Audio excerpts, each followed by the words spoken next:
Hello guys, welcome to my YouTube channel. तो आज हम पढ़ने वाले हैं आइडियल इकोसिस्टम के बारे में। तो आइडियल का मीनिंग क्या है? आइडियल का मीनिंग है कि कोई भी चीज़ नियरली परफेक्ट होनी चाहिए। ठीक है। जैसे जैसे हमारे एंशियंट स्क्रिप्चर्स है, जिसमें रामायण, तो वो पूरा आइडियल है कि राजा ऐसा होना चाहिए, पति ऐसा होना चाहिए, बेटा ऐसा होना चाहिए। ठीक है। और उसी दूसरे एंड पे हमारे पास महाभारत है। तो महाभारत में क्या दिखाया गया है कि ऐसा होता है, भाई ऐसा होता है, पति ऐसा होता है, मित्र ऐसा होता है। ठीक है। तो वो रियलिटी है। तो ये डिफरेंस है आइडियल और रियल में। ठीक है। तो आइडियल इकोसिस्टम क्या है? हमने कई मेजर इकोसिस्टम पढ़े, जिसमें से हमने नेचुरल और एंथ्रोपोजेनिक और आर्टिफिशियल इकोसिस्टम के बारे में अपने बात की। ठीक है। तो अब हम वो देखेंगे कि आइडियल इकोसिस्टम कैसा होना चाहिए। ठीक है। तो इसमें उसका कैरेक्टरिस्टिक नंबर 1 है, the population of any species is limited to the available food resource potential. उसका क्या मतलब है कि कोई भी स्पीसीज की पॉपुलेशन है, उसको उतना फूड जो उसको चाहिए उतना फूड उसे मिल जाना चाहिए। ठीक है। The species diversity is adequate for efficient recycling of materials in the ecosystem. उसके बारे में क्या हम बताते हैं कि जो स्पीसीज की डाइवर्सिटी है, ठीक है, वो एफिशिएंटली जो इकोसिस्टम की जो मटेरियल्स है उसको रिसाइकल करने में सक्षम होनी चाहिए। तीसरा है the energy consumption of the system is minimised and is also dependent on renewable resources. Renewable का मतलब है wind energy, solar energy, water, ये सारे रिन्यूएबल रिसोर्सेज है। ठीक है। तो क्या कहते हैं, the energy consumption of the system is minimized, कम से कम होना चाहिए, और रिन्यूएबल रिसोर्सेज पे डिपेंडेंट होना चाहिए। चौथा है the pollution load do not exceed the self purification capacity of the ecosystem। और पांचवा है the system is capable of counting indefinitely without heading up towards an dead end। ठीक है। तो ये बहुत छोटा टॉपिक था, आइडियल इकोसिस्टम। सच ऐसा कोई एग्जाम में पूछने वाला टॉपिक नहीं है। ठीक है। अब हम पढ़ेंगे इकोलॉजिकल सक्सेशन के बारे में। तो क्या है ecological succession? Over the period of years, it is observed that in nature, one biotic community gradually gives way to a second, the second perhaps to third। जैसे हम कोई भी बिजनेस एम्पायर खड़ा करते हैं, भारत में कई ऐसे बिजनेसमैन हैं जो एक जनरेशन से दूसरे जनरेशन में वो अपने बिजनेस को हैंड ओवर करते हैं, अपना पूरा एम्पायर हैंड ओवर करते हैं। तो वो एक टाइप का सक्सेशन ही हुआ। ठीक है। तो वो क्या बता रहे हैं कि this phenomenon of transition from one biotic community to another is called ecological succession और नेचुरल सक्सेशन।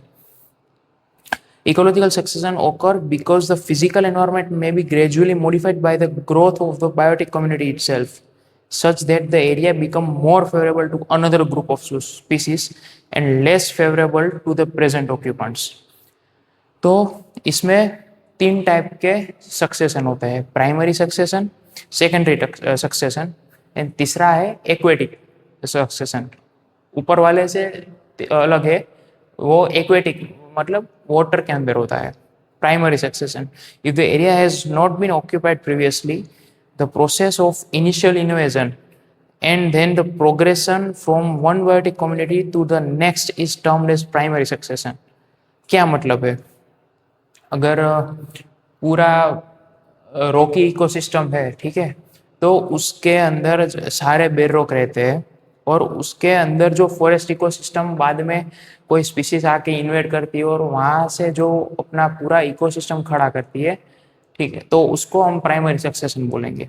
सेकेंडरी सक्सेशन में क्या आएगा? when an area has been cleared by humans or by fire and they left alone, sorry, the surrounding ecosystem may gradually reinvade the area, not at once but through a series of distinct stages, is termed as secondary succession।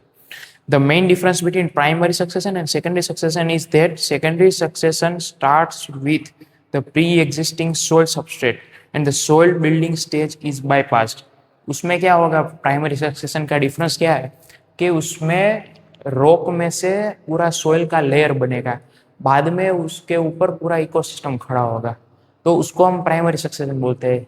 पर secondary succession में क्या होगा कि वो उसमें soil substrate, तो उसको soil तो मिली हुई है ऑलरेडी, उसको सोइल बनानी नहीं पड़ेगी और वहाँ पे इन्वेजन होगा, तो इसको हम सेकेंडरी सक्सेशन बोलेंगे। तीसरा है aquatic succession. Sometimes soil particles eroded from the land surface are carried by flowing water and deposited in the ponds or lakes.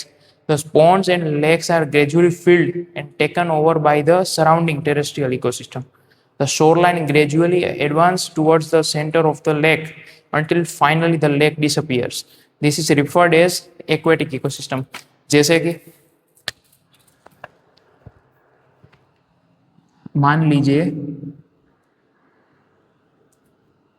ये लेक है,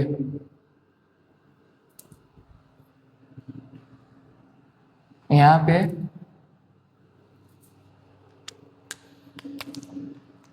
ये सोइल है, सोइल लिख लो, यहाँ के लेक है तो शोरलाइन एरिया लिख लो, दोनों तरफ यही है।